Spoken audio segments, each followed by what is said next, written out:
வீட்டில இருந்தா சும்மா பெண்கள் விளங்கிக் கொள்ள வேண்டும் என்பதற்காக சொல்கிறேன். பொம்பளை புள்ள தவறு விட்டா உம்மா என்ன செய்வா? அடி, இதை எடுறி, அதை செய்டி, இதை கழுவுடி, அதை வெயிடி, அப்படிதான் பேசுவாங்க. அங்க ஒழுக்க மறுவாதி இல்லதானே? அது ஒழுக்க மறுவாதி இல்லாமல் இல்ல, அதுதான் இரக்கம், அதுதான் இரக்கமும் பாசமும். அதனால எலும்பு மடி வெய், அப்படிதான் இருக்கும் ஓடர். இது உம்மாட ஓடர். மாமி கிட்ட வந்தா மாமி இப்படி எல்லாம் பேச மாட்டான். கொஞ்சம் என்ன நக்கல் கிக்கல் எல்லாம் போகும். அப்படி போகக்குள்ள என்ன இவ யோசிக்கிறது என்ன, மாமி என்ன அதிகாரம் செலுத்துறா? கொஞ்சம் யோசிச்சாடே, மாமி தானே, எனக்கு மாப்பிள்ளைய வளர்த்தவ 20 வருஷம் அவ தானே, எனக்கு இவ்வளவு அழகான ஒரு கணவரை கொண்டு சேர்த்த அந்த உம்மா தானே, சரி சொல்லிட்டு போறா. இப்படி ஏன் போனா புரிஞ்சு வாழ இயலாது? இப்படி போனா ஏன் சந்தோஷமா வாழ இயலாது? மாமி ஒன்ற சொல்லிட்டா அதை தூக்கி பிடிக்கிறது. உம்மா சொன்னா அது கணக்கே கிடையாது. அன்பாண்டவர்களே, இந்த புரிந்துணர்வு இல்லாத பிரச்சனை, மாமியை புரிந்து கொள்ளாத மருமகள் தான் பிரச்சனை. மாப்பிள தொழில் துறவுக்கு போய் வீட்டுக்கு வந்தா இவட முகத்தை பார்க்க இயலாது. ஏன்?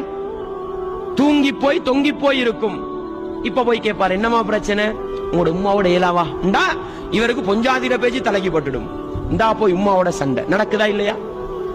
அன்பார்ந்தவர்களே, இஸ்லாமிய உறவுகளே, கணவனை புரிந்து கொள்ளாத மனைவி, மனைவியை புரிந்து கொள்ளாத கணவன், கணவனுடைய குடும்பத்தை புரிந்து கொள்ளாத மனைவி, மனைவியின் குடும்பத்தை புரிந்து கொள்ளாத கணவன், இதுகளாலதான் பிரச்சனைங்க, இதுகளாலதான் பிரச்சனை. எனவே நல்ல முறையில் ஒவ்வொருவரும் புரிந்து கொண்டால், என்னுடைய மருமகள் அவளுடைய தாயின் வீட்டில் 20 வருடம் இப்படித்தான் வாழ்ந்துட்டு வந்திருப்பாள். ஏண்ட மகளா நினைச்சு புத்திமதி சொல்லுவோம் என்று புத்திமதி சொல்லுகின்ற மாமி, அரவணைத்துக் கொள்கிற மாமியாக இருந்தால் நிச்சயமாக அங்கே சந்தோஷம் நீடிக்கும்.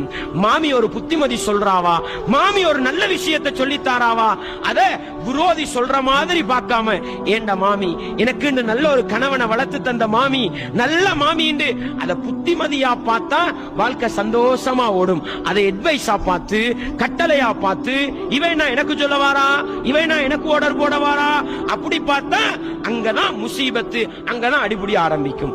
எனவே சகோதரர்களே, இப்படிப்பட்ட புரிந்துணர்வு இருக்க வேண்டும் என்பதை நானும் நீங்களும் மறந்துவிடக் கூடாது. அல்லாஹ்வுடைய தூதர் கணவன் மனைவிக்கு அழகான ஒரு செய்தியை சொன்னாங்க. என்ன சொன்னாங்க?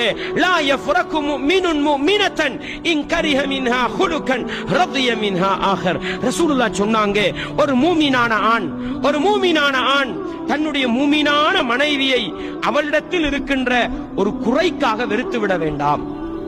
என்ன சொன்னாங்க? மனைவியிட தவறே இருக்காதுன்னு சொல்ல வரல, மனைவியிடத்தில் இருக்கின்ற ஒரு தவறுக்காக அவளை வெறுத்து விட வேண்டாம். இன் கரிஹ மின்ஹா குலுகன் ரதிய மின்ஹா ஆகர். அவளுக்கிட்ட ஒரு குணம் மோசமாயிருந்தா நல்லது பலது இருக்கும் பாரு, அதை பார்த்து விருப்பப்பட்டுட்டு போன்னு சொன்னாங்க ரசூலுல்லாஹ். என்ன சொல்ல வராங்க ரசூலுல்லாஹ்?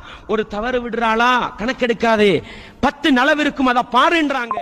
இது எல்லாத்துக்கும் வரும் சகோதரர்களே, இது எல்லாத்துக்கும் வரும். எனவே இப்படிப்பட்ட ஒரு புரிந்துணர்வு, இப்படிப்பட்ட ஒரு நல்ல ஒரு எண்ணம், அடுத்தவர்களுடைய செயல்களுக்கு நல்ல தன்மைகளை, நல்ல காரணிகளை சொல்கிற பக்குவம் இருந்தால் நிச்சயமாக நிம்மதியான, சந்தோஷமான, மகிழ்ச்சியான வாழ்க்கை